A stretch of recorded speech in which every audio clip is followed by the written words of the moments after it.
Northern Ireland are in action on Friday at 7:45 against Romania in Bucharest. A win for them will take them 5 points clear at the top of their group. Keith, can Northern Ireland continue their fantastic form? I think so.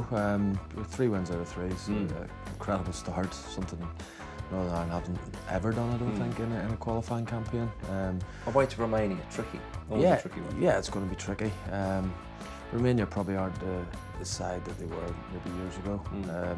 The same with Hungary and Greece, who they defeated. But you know, we've got a great belief in the squad at the minute. The team's playing with a lot of confidence, and you know, we're not conceding goals. So I fancy us to get something in Bucharest. Sure, Andy, would you agree with that? Yeah, I think so, and I think, interestingly, Romania are a little bit worried by it. Of course, they've had other things to deal with recently, like the crowd trouble at the Hungary game, the change of coach with Peterka going out and Iordnescu coming in. So even though they have got a talented squad, they know Northern Ireland are nice and stable and they're going to be a really difficult opponent. And Keith, what about Michael O'Neill and the impact that he's had on the side?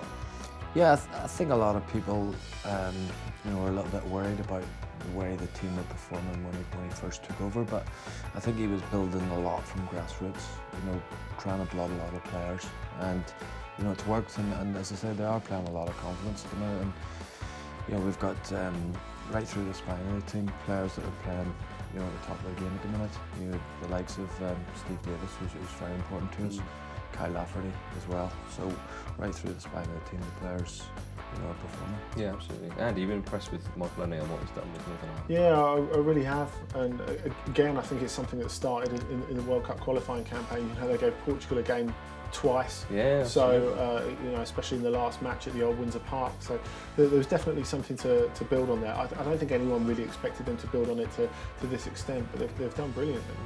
Now, Romania go into their game with Northern Ireland only 2 points behind the Northern Irish in second place in the group, but the pair haven't played each other since they met in Bucharest 8 years ago when Romania were the 2-0 winners. Now, former Chelsea striker Adrian Mutu is the joint all-time top scorer for Romania with Georgi Hagi, the legend, on 35 goals. Mutu could have had the record all to himself, but he was banished from the national setup, never to return in November last year for posting a picture of former coach Vitor Peterka on Facebook, mocked up as Mr. Bean. Now, the current star man is someone who has flourished in the Premier League, Tottenham's former Steaua Bucharest centre-back Vlad Chiriches.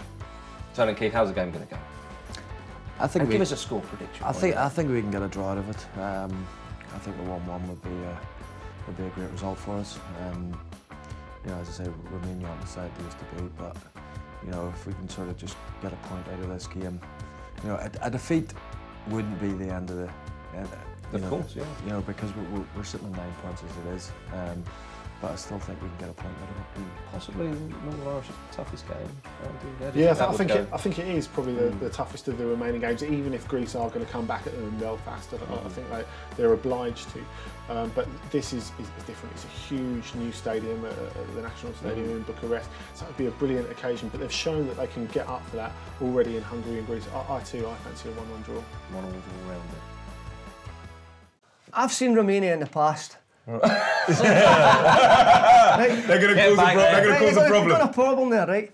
And Gareth Bale's going to get injured at some stage, so Wales are going backwards.